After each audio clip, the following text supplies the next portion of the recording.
¿Ya? Y bueno, él se vino a vivir conmigo, ¿ya? Porque en la casa de su mamá está la abuela con 80 y... Tiene como 105 años la señora. ¿Ya? Entonces, se podía enfermar ella. Claro. Yo lo atendí y no me dio nada. Entonces, o tuvimos mucho cuidado o mi cuerpo Es inmune. resiste. Sí. Bueno, oye, mira, acá tengo una presentación ya que hice, pero no se asusten eso. Una presentación, ya, acá está. Se la voy a mostrar y les voy a mostrar lo poquito que sé de esto, porque en realidad es un tema bien profundo, ¿no? Entonces, la presentación se llama así, energía de falla de la o bien Stacking Fault Energy SF. Entonces comenzamos así, ¿ya? Seguro que hay un montón de cosas que ustedes saben, pero partamos de lo básico. Una Ya. secuencia de apilamiento de átomos por todos lados, ¿ya? Y cuando nosotros estamos pensando en hacer una segunda capa de átomos, tomamos la decisión de poner la segunda capa de átomos en los sitios marcados con B o lo hacemos sobre los sitios marcados con C, porque tenemos esas dos posibilidades. Bueno, acá a la derecha, en B, la,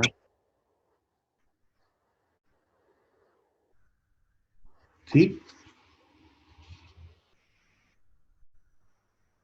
No, tampoco veo nada. Perdonen, jóvenes, es que se me olvida. Perdonen, jóvenes, se me olvida siempre la No historia. se preocupe. La Ahí historia. sí, ahí yo veo ya. Ya, ahora sí. De nuevo, la presentación se llama así, energía de falla de apilamiento EFA o Stacking Fault Energy SF. Entonces, partamos de lo básico. Lo básico es la secuencia de apilamiento. Acá tenemos una serie de átomos azules, están marcados todos con la letra A. La segunda capa de átomos la podemos colocar los puntos marcados con B o los puntos marcados con C, pero no en ambos. O sea, es una decisión o la otra, porque no hay cómo poner en los dos. La segunda capa de átomos entra en B o entra en C. Acá a la derecha, en B, se tomó la decisión de colocar los átomos B, que son los átomos marcados como rojos acá, sobre la posición B. ¿Ya? Ahí. ¿Ya? Ahí está. Entonces ahora viene una tercera capa de átomos. Una capa de átomos que vamos a poner en tercer lugar, se puede colocar en las posiciones C. ¿Verdad? Ahí se puede colocar. Pero también se pueden colocar en estas posiciones que estoy marcando con el cursor. Ya. De A. Ahí está la posibilidad. Entonces, como hay dos posibilidades, si escogemos colocar los átomos siguientes sobre la posición marcada con C, daríamos origen a una estructura cúbica centrada en las caras FCC, como lo voy a demostrar enseguida. Pero si colocáramos la siguiente capa de átomos, o sea, digamos, si colocamos la tercera capa de átomos sobre los puntos C, ya les tendría que demostrar en dos transparencias más que eso daría origen a una estructura FSC. Pero si la tercera capa de átomos coincide con la de A, o sea, con la de átomos azules, esa estructura sería, la que resulta de eso sería una estructura HCP, hexagonal compacta. ¿Ya? Como lo voy a demostrar a continuación. Aquí está. Acá está A, acá está B,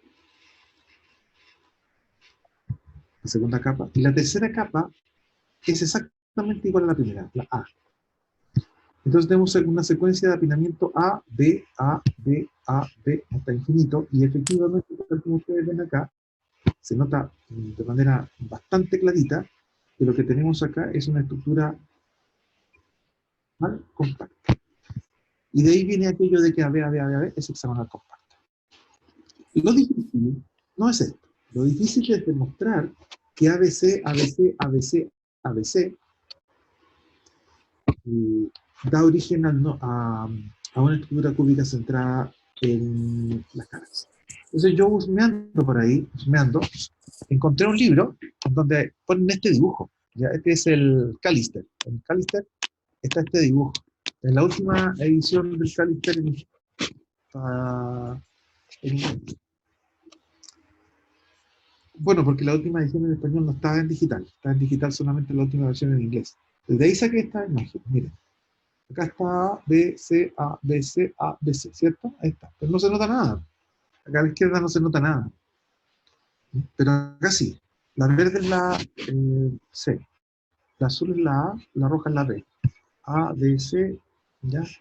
Y ahí ustedes ven, y después viene, después de la C viene la A de nuevo. Entonces, efectivamente es la A, B, C, A, B, C, A, B, C. Y acá se nota, miren. O sea, acá, por ejemplo, se nota clarito que este átomo con este átomo, ¿sí? Claro, forman parte de la estructura cúbica, ¿no? Acá, acá, acá, acá, ¿ya? Entonces, al final, efectivamente, aunque insisto, esto cuesta, con el modelo de las esferas de ping-pong, ahí no cuesta tanto, ¿no? Pero así con dibujos estáticos como estos, sí cuesta. Pero ahí está la demostración de que efectivamente una secuencia ABC, ABC, ABC, efectivamente genera una estructura cúbica centrada en las caras. ¿Ya? Listo, eso es para empezar. Eso es para empezar. Acá hay otras imágenes que saqué del Askeland, ¿ya? Acá está la estructura HCP con la configuración AB, AB, AB, AB, A, B, A, B, etc. Y esto que está acá a la derecha es la ABC, ABC, ABC, ¿no? A, B, C, los colores son rojo, verde, azul, rojo, verde, azul. Y acá hay un dibujo de cómo podría verse la estructura, esta es la cúbica, ¿verdad? Centrada en las caras. La C sería la azul, la A sería la roja, y la B sería la verde. Pero aquí, jóvenes, hay que tener harta imaginación y estar mirando la figura para darse cuenta que efectivamente a veces genera la FCC. ¿No?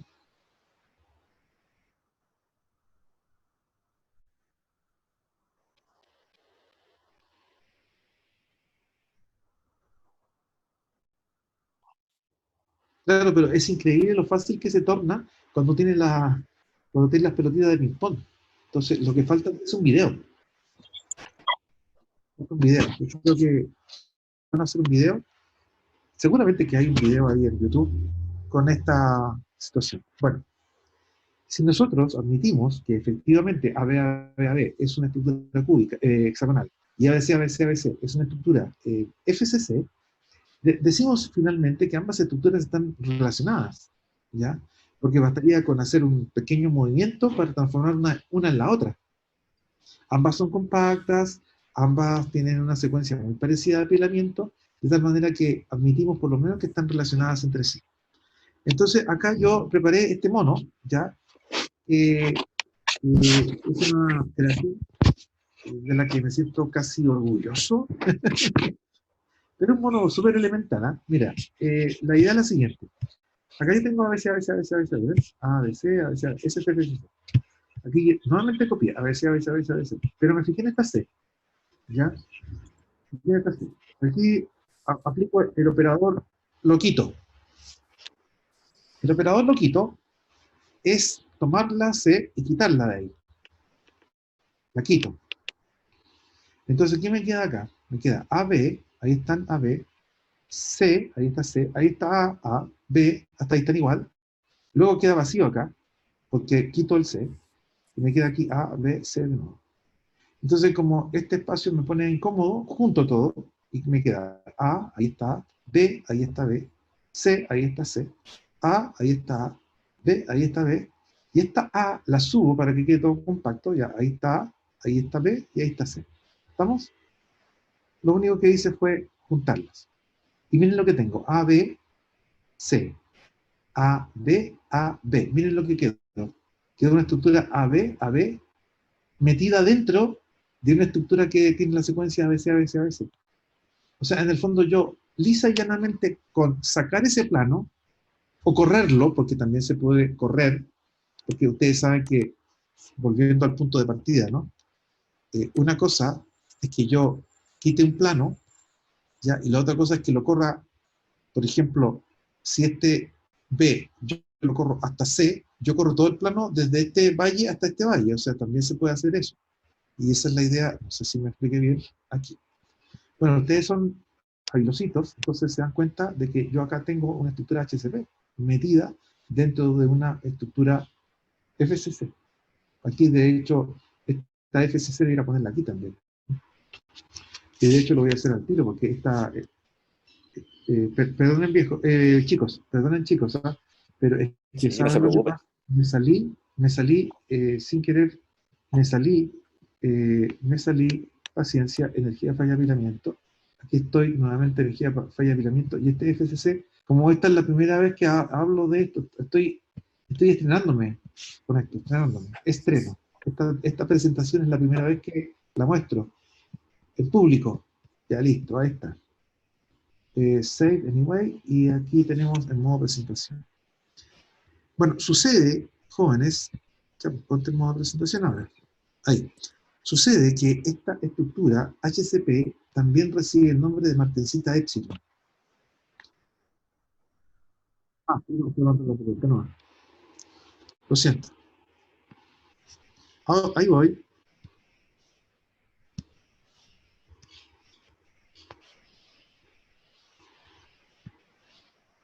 Sí, les decía que ven, este FCC lo puse acá, pero dentro de la FCC hay una HCP agazapada.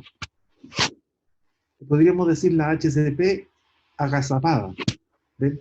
Y esto ocurrió solamente porque hubo un cambio en el apilamiento, un cambio menor, pero hubo.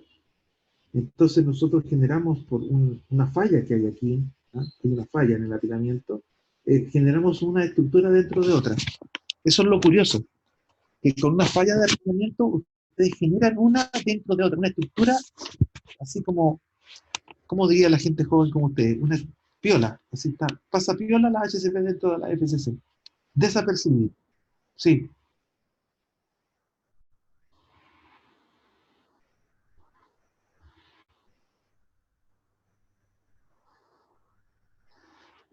Sí, claro, o cambios de temperatura, claro. Y por alguna razón que no termino de saber, le llaman martensita épsilon a eso. ¿Ya?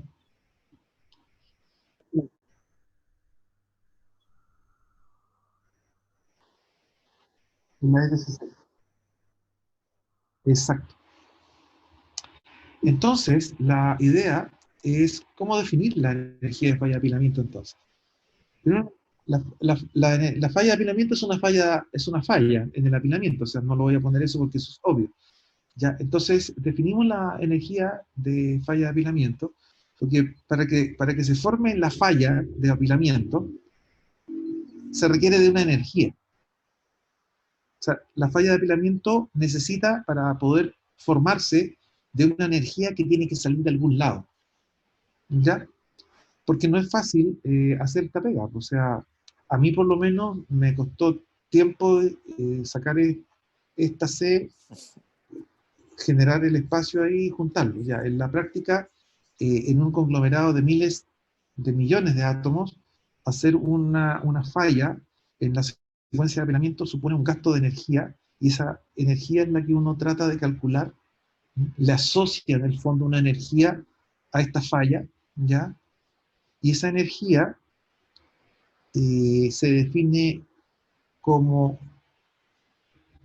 la energía libre de Gibbs por unidad de área necesaria para crear una placa de martensita épsilon de un espesor de solo 2 capas atómicas. A ver, veamos. ¿Cuánta energía yo necesitaría para formar una falla que tuviera este ancho, digamos este espesor? Dos planos, A y B. Eso es lo mínimo. La configuración mínima de falla. No hay una falla más chica que esa. Entonces, creamos una falla ya de apilamiento de un tamaño mínimo, o sea, la más chica de todas, no en cuanto a extensión, sino que a espesor. Ya, porque podría haber una falla que tuviera, digamos, esta frecuencia AV, muy grande, pero la más chica de todas es esta, no hay algo más chico. Sobre eso se define la energía de falla-apilamiento. Leo, corresponde a la energía libre de Gibbs por unidad de área, nótese, es energía por unidad de área, por lo tanto, el stacking fault energy, que lo simbolizamos con la letra Y gamma, como la energía, digamos, la energía, me explico, la SF es la energía falla-apilamiento, ¿cierto? Pero la simbolizamos con la letra gamma. Entonces, ¿cuánta energía libre de Gibbs por unidad de área necesitamos para crear una placa de martensita epsilon de un espesor de solo 2 capas atómicas? Esto es algo así como la energía para crear grieta, ¿no? La energía necesaria para crear una unidad de grieta en kilojoule partido por metro cuadrado. O la energía necesaria para evaporar un litro, perdón, la energía necesaria para subir en 1 grado centígrado la masa de 1 litro de agua, 1 kilocaloría. O sea, son definiciones así, ¿no? De esa índole. Son definiciones que tienen sentido sobre una unidad, en este caso, de espesor. En el caso del calor específico, digamos, del calor específico del agua, es el sentido de una unidad de masa. Cuánto calor necesitamos para subir la temperatura en 1 grado a una cantidad de masa de agua. Y así sucesivamente. Así se define la energía libre, la energía de falla-apilamiento. Ahora, Olson y Cohen, por allá por los años 70, investigadores Olson y Cohen, que son ultra requete contra famosos, Olson y Cohen. En la próxima versión de esta presentación voy a poner los apellidos porque lo merece, esa pareja lo merece, ¿ya? Proponen que la energía de falla de apilamiento se calcula con esa expresión que está ahí, que es 2 rho, ¿ya? Delta G gamma epsilon más 2 veces sigma. Desglosemos los términos. Rho, primero que todo, rho, ese rho. Es el inverso del área que ocupa un mol de átomos de fierro en un plano compacto. Vaya, ¿qué es eso? Nada, se toma un mol de átomos de fierro. Un segundo. Se toma un mol de átomos de fierro, ya se saca cuánta área ocupa un mol de átomos de fierro en el plano 111, en el caso de la estructura FCC, o en el plano 0001 en el caso de la HCP, y esa área que ocupa un mol de átomos, se toma el recíproco y entonces ese es el rho que aparece, ¿ya? Después les voy a dar una formulita para eso. Delta G gamma epsilon. El delta G gamma epsilon es el cambio de energía libre cuando la austenita, o sea, la FCC en el fondo, pasa a HCP, a martensita epsilon. ¿Ya? Aquí estamos hablando específicamente de aceros. Esto lo estamos pensando. Aunque la energía falla de apilamiento se plantea en términos generales, no solamente para aceros, la propuesta de Olson y Cohen es para aceros, ¿ya?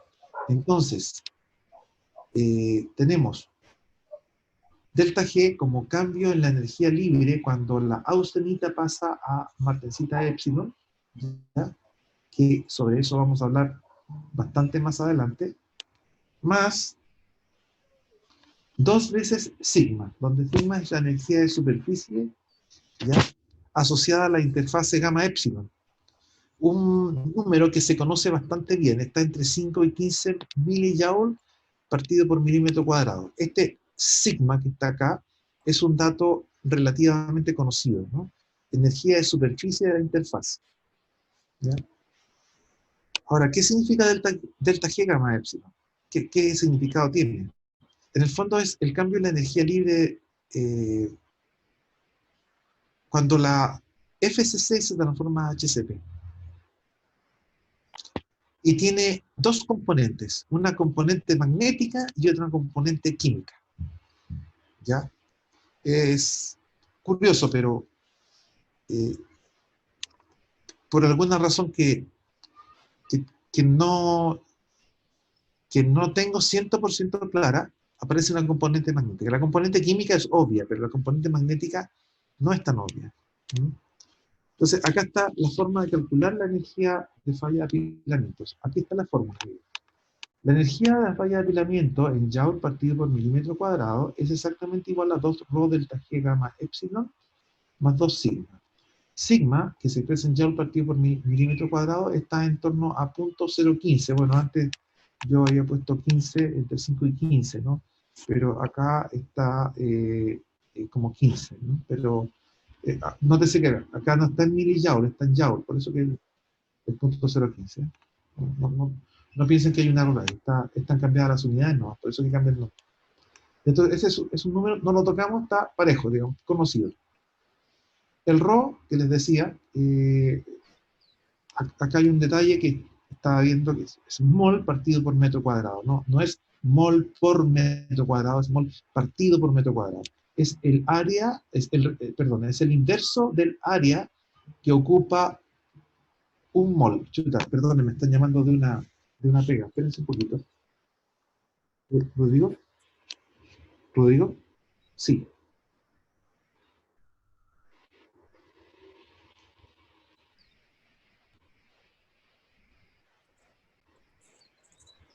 Sí, hablé con él y va a hacérselo. Listo.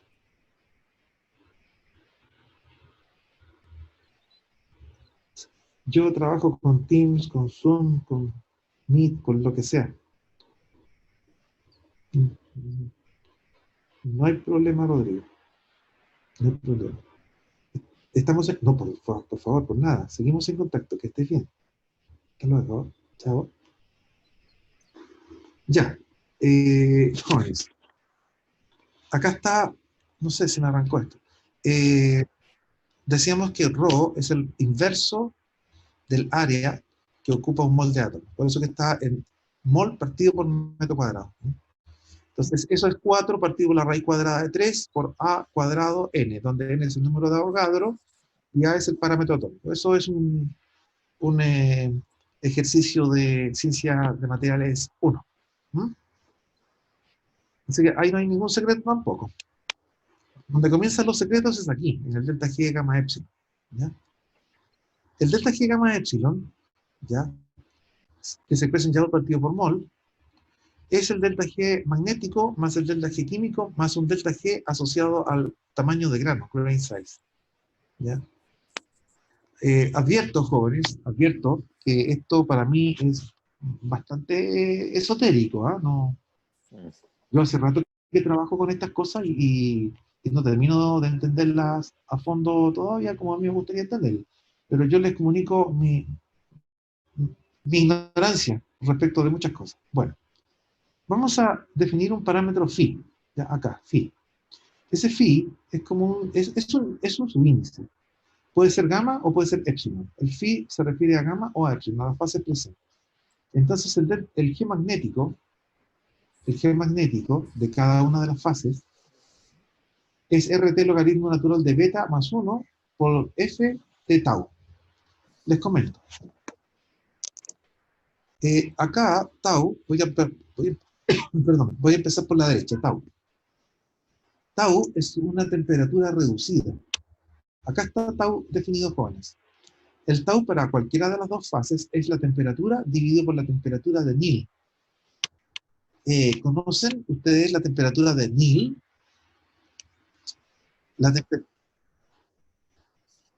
¿No? ¿No la había escuchado? ¿Y tú, Felipe? No, profe, tampoco. Ya, les cuento, bueno, ahí hay una cosa nueva, no sé si, no sé qué hice, me perdí, ¿dónde estoy? Acá. La temperatura de Nil es una temperatura que tiene que ver con la aparición y desaparición del fenómeno, del efecto magnético. Es una temperatura que de alguna manera está relacionada con la temperatura de Curie, ¿ya? La temperatura de Nil. Por sobre la temperatura de Nil, me da la impresión, sí, por encima de la temperatura de Nil cambia la conducta magnética del material, ¿ya? Entonces, la temperatura de Nil da origen a una temperatura reducida, que se simboliza con la letra tau, adimensional, y se genera una función esto no es f multiplicado por tau, sino que es f de tau, ¿ya? Pareciera que es una f de f super phi multiplicado por tau, no, pero es una función f de tau que está acá. Habría sido mucho más sencillo escribir f de t, f de tau directamente. El f de tau tiene dos posibilidades. O estamos por debajo de la temperatura de Nil, o por encima de esa temperatura. Cuando estamos por debajo de la temperatura de Nil, tenemos esta expresión, un polinomio bastante curioso, ¿ya? Con un exponente 15 en algún momento, y cuando estamos por debajo de la temperatura, perdón, eso es por debajo, por encima de la temperatura de Nil, tenemos una cosa todavía más curiosa, con un exponente tau a la menos 25, ¿ya? Desconozco el origen de estos polinomios, tengo que estudiar bien de dónde vienen estas cosas, pero son, ¿ya? Ese es el término que está más a la derecha. Este término que está entre paréntesis acá, beta más 1, beta se llama momento magnético, ¿ya? Momento magnético. Y el beta, para el gamma, porque hay un beta para el gamma y un beta para epsilon, aquí están, porque acuérdense que phi barre las dos fases, el beta de gamma se ha encontrado que vale 0,7 veces el contenido de fierro más 0, perdón, más 0,62 el contenido de manganeso, más 0,5 el contenido de fierro por el contenido de manganeso.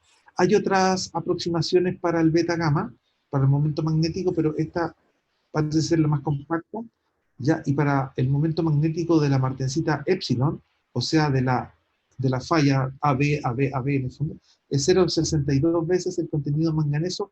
Atención con esto, esto está pensado para aceros altos en manganeso, que son los típicos aceros que experimentan eh, eh, falla de apilamiento, ¿ya? Falla de apilamiento. ¿Mm?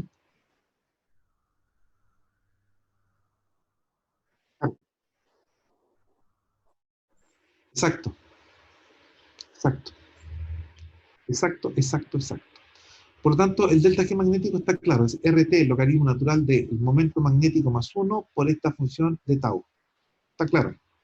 Esto es meterle a Excel los números nomás y empezar a calcular. Por otro lado, el cambio en la energía libre de Gibbs de origen químico, chemical, ahí dice H, ¿no?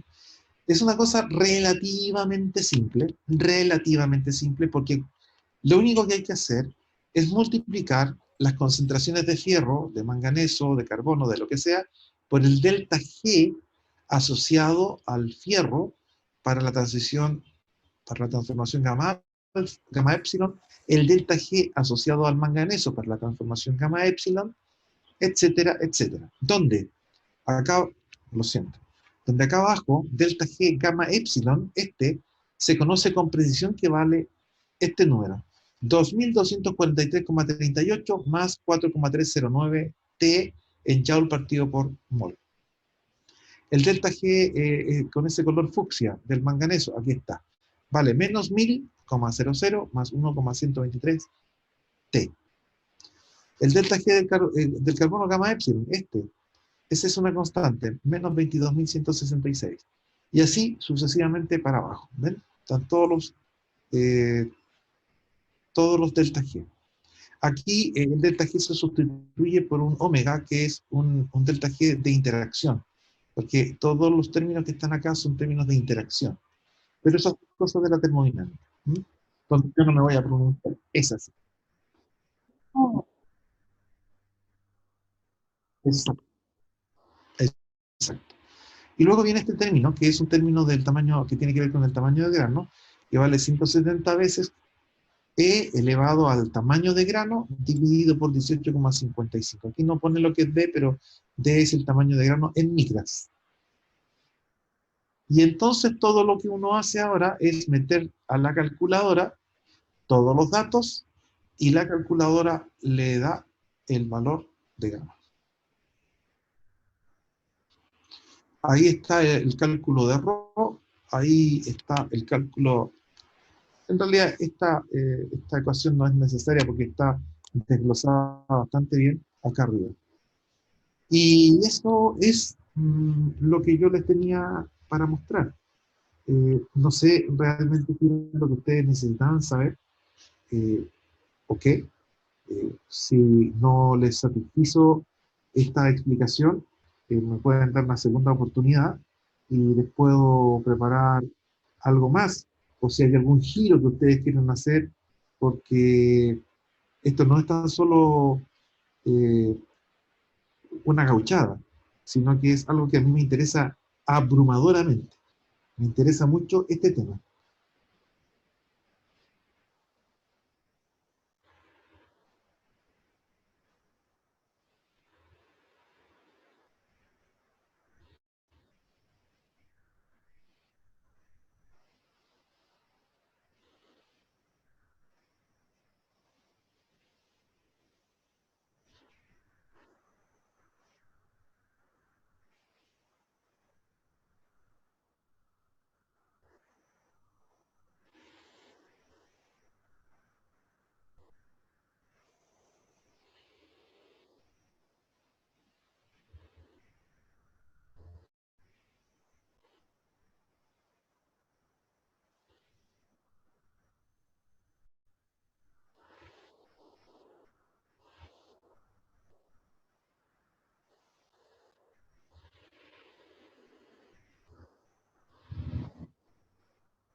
Claro,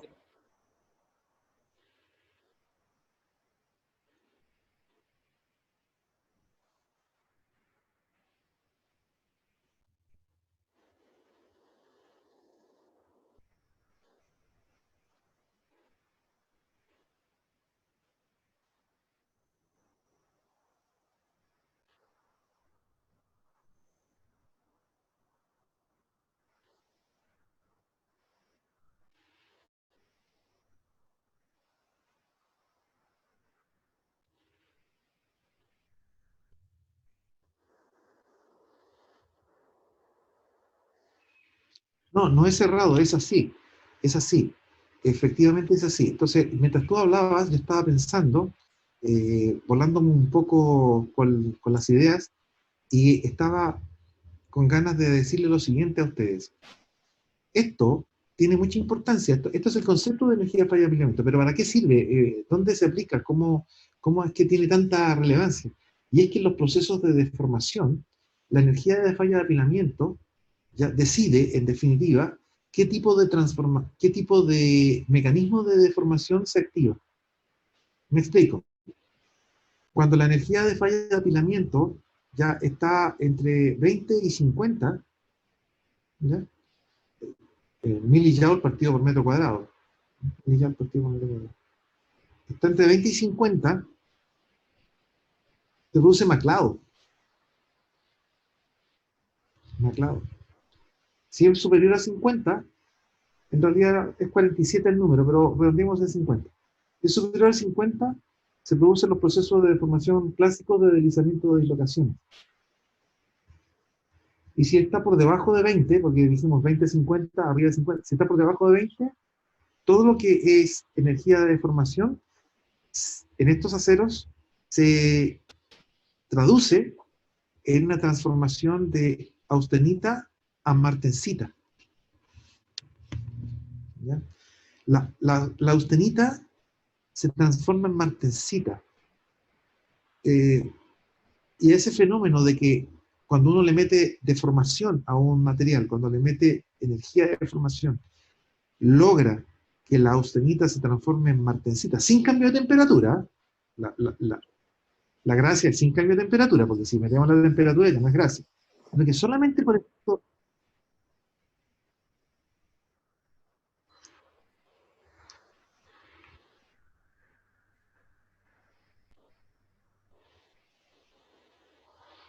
Exactamente, exactamente. De tal manera que tú tienes austenita retenida en la estructura. Entonces, si tú tienes austenita retenida, y eso lo podríamos dejar para, por ejemplo, la próxima semana, juntarnos de nuevo y darle una vuelta más de tuerca a esto, ¿ya? Cuando tú tienes las condiciones tales que tienes austenita retenida, entras con deformación y la austenita retenida se transforma en martensita, eso ocurre cuando tienes una energía de falla de apilamiento en el material menor que 20, ¿ya? Y a ese fenómeno de que la austenita se transforma en martensita se llama fenómeno TRIP, Transformation Induced Plasticity, plasticidad inducida por transformación. Ese es el fenómeno TRIP, que da origen a los aceros TRIP.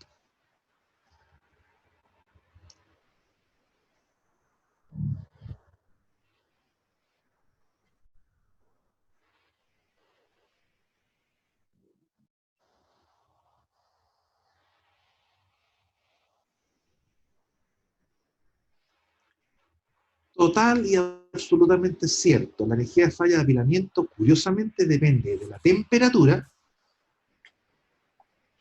de la composición química, de algún efecto magnético raro por ahí, y del tamaño de grano.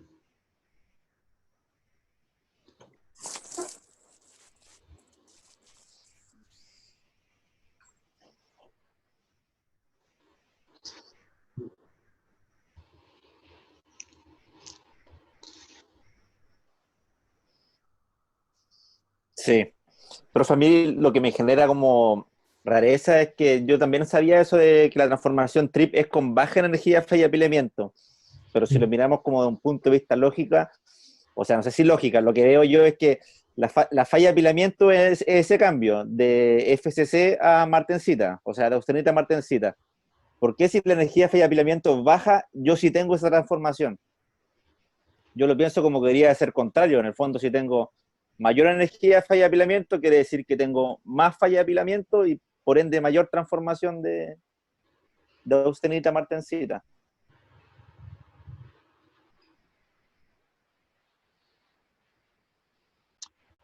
Claro, lo que pasa, Felipe, es que la martensita que se te forma cuando tú tienes energía, baja energía de falla de apilamiento es la martensita tradicional, la martensita BCT, Ah, ya, no es la martensita Epsilon, ah, ya. es la martensita clásica de toda la vida.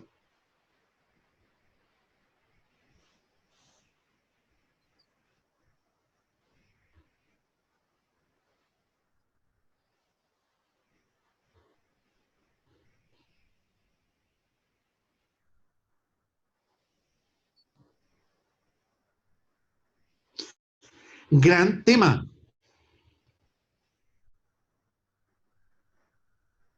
Sí.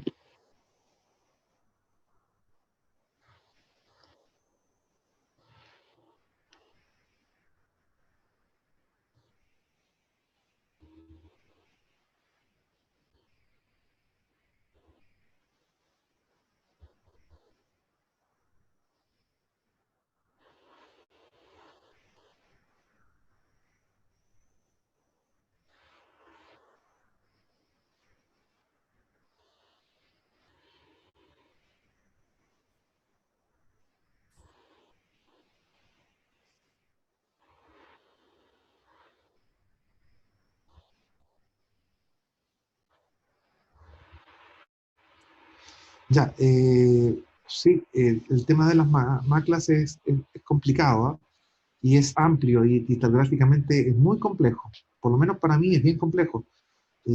Pero bueno, sí, podríamos hacer una reunión la próxima semana, ampliando un poquito esta misma presentación y ya apuntando hacia los aspectos prácticos de toda de toda esta teoría de la falla de apilamiento. Solamente decir que hay yo no había escuchado lo del maclado, eh, un maclado es el maclado mecánico, ¿cierto? La otra es el maclado, ¿cómo le has llamado? Con solución sólida, eso no lo sé, no lo había visto.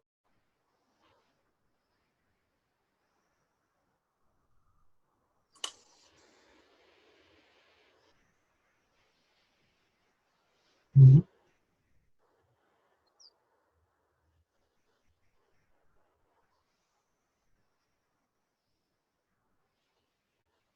Yo había escuchado por recocido nomás. No sé si tendrá que ver a lo mejor.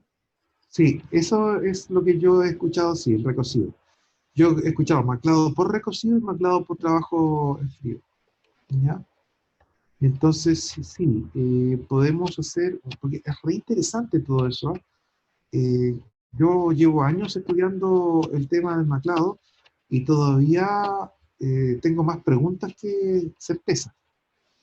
Pero lo que yo ofrezco es transmitirle mis ignorancias para ver si entre, entre tanto palo de ciego podemos sacar alguna conclusión.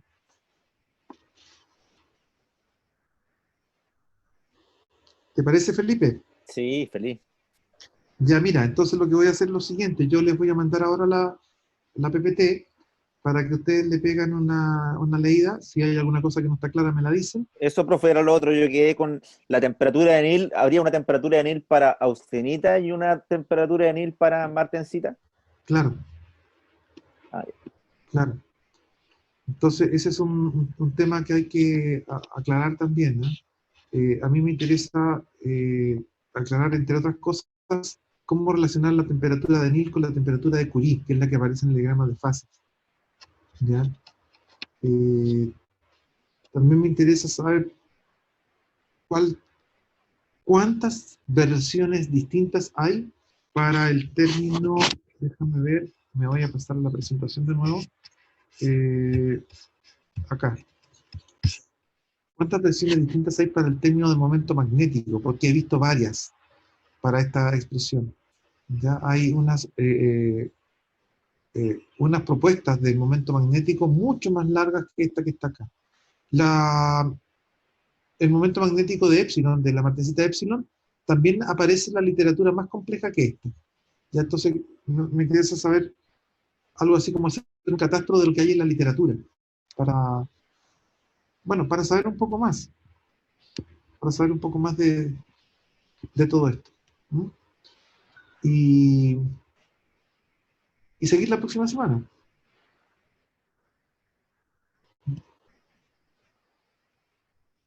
Voy a grabar.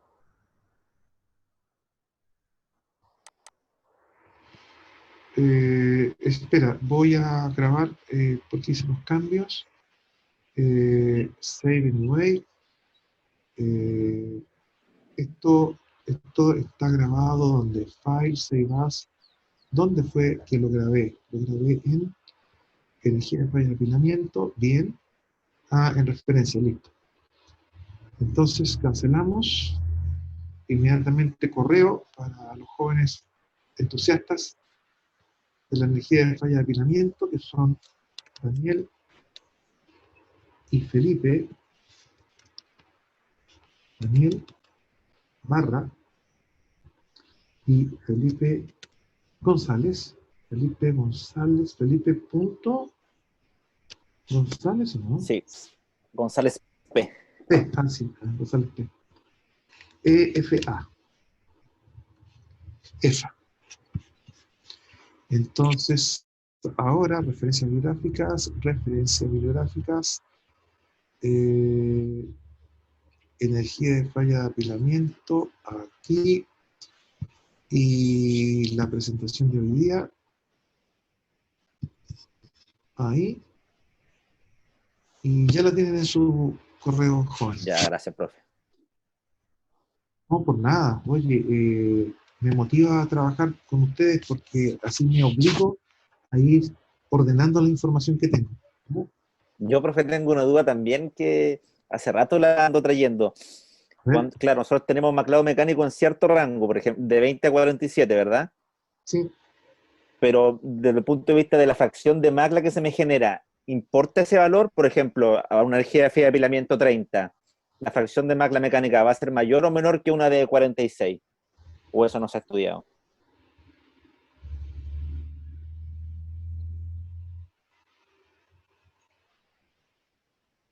Sabes que nunca me he hecho la pregunta, Felipe. Nunca me he hecho la pregunta. Muy mala la pregunta, a lo mejor. ¿Cómo depende cómo depende la fracción de maclas de la energía de falla de apilamiento a igualdad de esfuerzo aplicado? Claro está. ¿Dónde se generan más maclas? Claro. Mira, no me había hecho la pregunta, ¿ya? Nunca. Pero se me ocurre que la respuesta podría ir por el siguiente razonamiento. El maclado, en el fondo, es un mecanismo que compite con la deformación tradicional, ¿ya? Llamémosle deslizamiento de planos, deformación por deslizamiento de planos. Cuando uno tiene un material que macla, el deslizamiento de planos siempre está ahí, como quien dice, atento a ocurrir. Cuando nosotros subimos la energía de falla de apilamiento, llega un momento en que se desactiva el maclado completamente y opera solo deslizamiento de planos. Pero eso no significa que el deslizamiento de planos no ocurra en el rango del maclado. En el rango del maclado ocurren los dos. Ya. Por lo tanto, dado eso, yo creo que cuando tú aumentas la energía de falla de apilamiento desde 20 hasta 47, a medida que te acercas al 47, te acercas al punto en que se activa el deslizamiento y se desactiva, perdón, me corrijo. A medida que tú te acercas al 47, tú te acercas hacia la desactivación del maclado. Y al predominio, no activación, sino que al predominio de deslizamiento de dislocaciones. Por lo tanto, se me ocurre que mientras más cerca del 47 estás, menos fracción de maclado tienes. Porque se va desactivando eso, Claro. ese de mecanismo. Pero es algo que se me ocurre en este momento, no lo sé con certeza tampoco, Felipe, porque como te digo, no me había hecho la pregunta.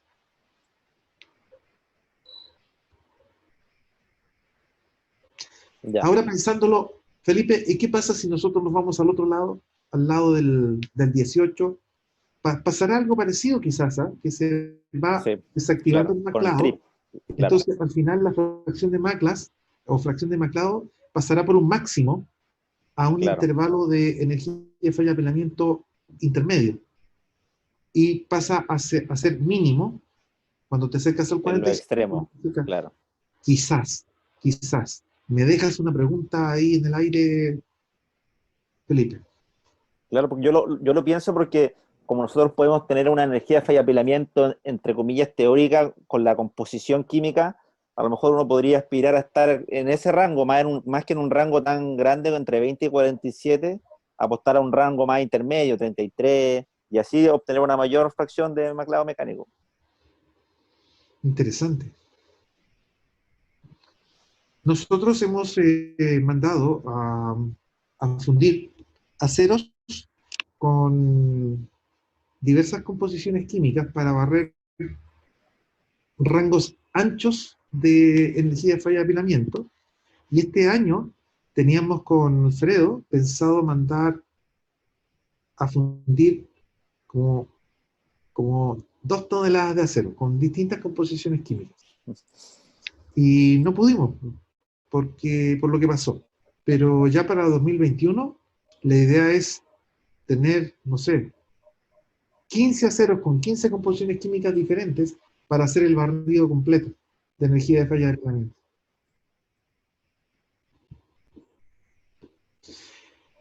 Quizás el próximo viernes, si nos juntamos, viernes 11, les tenga alguna sorpresilla, algún, alguna cosilla de energía de falla de apilamiento que les pueda interesar.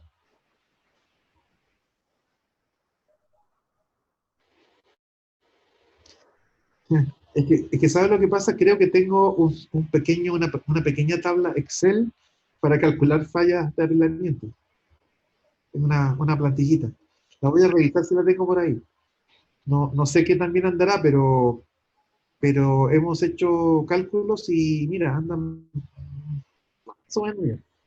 O sea, todo el modelo que yo les planteé que aparece ahí, no todo, mentira, no todo. Aparece una parte del modelo que yo les mostré ahí, el modelo, digamos, con componente química, con componente magnética, componente de tamaño, ¿no? Una parte del modelo aparece en una tabla Excel que tengo y se las puedo compartir.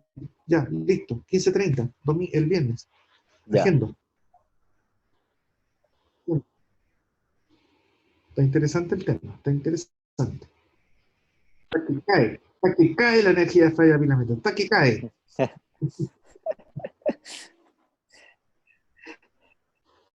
Está por revelarnos todos sus secretos esa muchacha. Sí. Sí, entregándose, está entregándose con mucha facilidad. A ver, aquí 11, 30, 15, 30. 15, 30, EFA 2.0. Vamos a esa reunión EFA 2.0, ¿ya? EFA 2.0, guardar a las 15:30. Listo, chicos. Ya, profe. Por nada, seguimos en contacto. Que estén súper bien. Gusto verte, Igual, Felipe. profe. Cuídate. Sí, usted también, Chao, gracias. chao, Daniel. Gracias. Chao. Chao.